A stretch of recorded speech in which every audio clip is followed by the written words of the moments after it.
Assalamualaikum warahmatullahi wabarakatuh.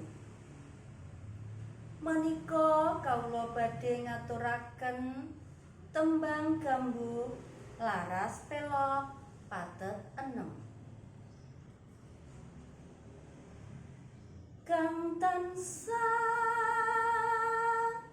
terus katulung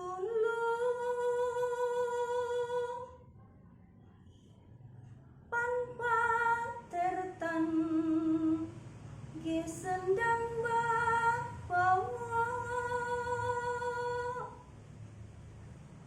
nemahi kanthi papan sumeresih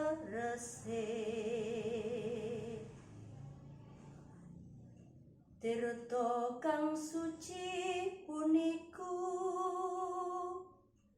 mapan aneh karang tengah.